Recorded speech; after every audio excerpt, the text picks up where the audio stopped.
Thank you, Nico. Thank you, Toastmasters, and any guests that may hop on later. So, what do you think of when you say the word mentor? Someone you look up to, someone you like to emulate, someone who inspires you. Well, I already gave a speech about mentors in my dynamic leadership pathway. So today, I want to talk about the anti-mentor. These are people who show you what not to do. These are people you want to stay away from. And sometimes these people make you feel better about yourself because their lives are in such shambles. So today, I want to give you 3 anti-mentors in my life. People who I do not want to be like at all. Okay, the first are mommy bloggers. The second is Instagram influencers. And the third are people who want to go viral on TikTok. So let's jump into mommy bloggers. I actually had a blog when I first became a mom. Back in 2010, it was called Expanding because I was expanding my family and my last name is Ing.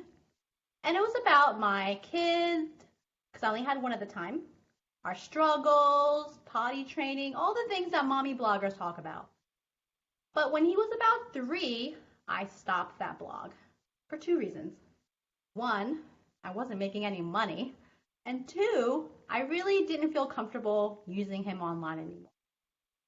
So why I don't want to be a mommy blogger is because 1, they live their lives online. They have a camera in their face all the time. I swear their kids don't even know what their mom's faces look like because they're just always pointing a camera at them. And I really want to have a genuine relationship with my kids. Put my phone down, put a camera down. So that's why I don't want to be like a mommy blogger. The second anti-mentor in my life is influencers on Instagram. You know who they are. They have that orange filter on. Their pictures are really beige. There's filters on them. You know, their hair, their makeup is done. Their house is clean. Their kids are dressed real nicely. But you have to understand it's a fake persona that they're putting out there. They have these beauty filters on. They have Facetune. There's Videotune. There's BodyTune. So why would I want to look up to an Instagram influencer who is honestly a fake or beautified representation of themselves? I like my real life. It's messy. It's real. There's no filters on this right now. And I like that. I like to be genuine. And I don't like that there's a lot of hate online, especially on Instagram, toward people and the way they look and the things they do. And they're always trying to sell a product to you that is probably not an effective product. So that's why I don't look up to Instagram influencers. I don't want to compare myself to them and feel like I'm lacking. I want to be content with my own life. And I definitely want my kids to be content with their lives, and I don't want them to be influenced by Instagram influencers.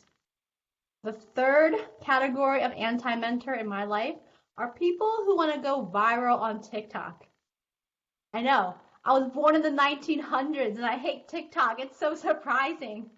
But TikTok to me is a toxic place. My husband asked me, hey, have you seen this video where this TikToker goes into a grocery store and mispronounces words of things you would find in a grocery store and keeps asking this grocery store clerk, like, have you seen like the eggagaza?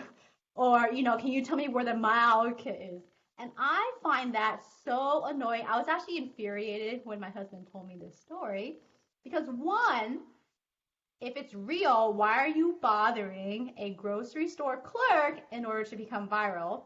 And if it's fake, then it's fake. So why are you trying to portray this funny prank as if it's real? So this is why I don't like TikTok. People just want to go viral. They'll do anything. And it's very immoral. It is very time consuming. It's a waste of time. TikTok is also very skewed toward a beautiful people. If you've not heard of it, there's a beauty algorithm that TikTok employs where people of a certain beauty standard and a beauty in their background get pushed more. So I don't like that at all. And I can't imagine being a younger person looking at TikTok and then feeling less about myself. There's challenges on there. You can see how attractive you are by looking at how symmetrical your face is. I don't need that. I've looked at my face. It's not symmetrical, but I find myself to be a perfectly fine looking human being. So those are the three anti-mentors I have in my life. Mommy bloggers, particularly the ones who exploit their children. Influencers on Instagram who face tune the heck out of their pictures. And three, people who want to go viral on TikTok. I encourage you, yes, you want to find the people who inspire you, who you want to emulate, who you want to be like, but I implore you to find those people in real life because the people online, unfortunately, are a filterized, edited version of themselves, and that's not genuine. You don't need that in your life. You don't want that toxic behavior. So for me, I have a set of mentors. They are in real life, they are real people, and I have a set of anti-mentors. So please go out there, be your best self, and stay off the internet if you don't want that in your life. Thank you. Thank you, Nico. And thank you, Lisa, for another good presentation. And today I'm going to focus more on the content and not the structure and the delivery, since you're a more experienced speaker. So I'll tell you kind of the takeaways that I got from your presentation today. And I liked the title. So I was anticipating, well, what is an anti-mentor? And you did a good job explaining what anti-mentor meant to you, and then also examples of what an anti-mentor is. And it also made me think, and what I liked about your speech too was, what is a mentor and how do I think about who a mentor is in my life?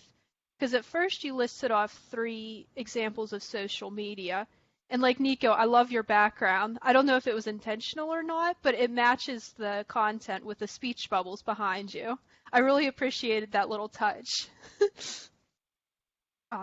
But because you started talking about social media, and I got a little bit lost thinking about how does social media tie into mentorship. But at the end, you did a really nice job of explaining who mentors are in kind of good examples and bad examples. And sometimes teaching by looking at what doesn't work and what is bad is a good way of looking at what is good. And to me, that's what was missing at the end, was maybe give an example or two of good mentors or good websites you may have found.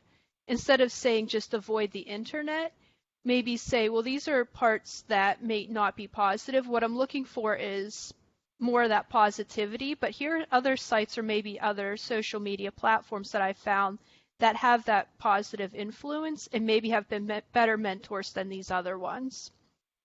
Would be my suggestion.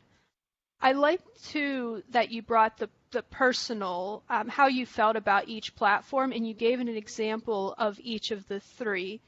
With the bloggers, you talked about your experience blogging and with your son and how it negatively impacted your relationship with him, and how you thought about it differently, that you wanted to have a more personal relationship with him. With the influencers, you talked about kind of the filters and how it taught you that you wanted to be a more genuine person.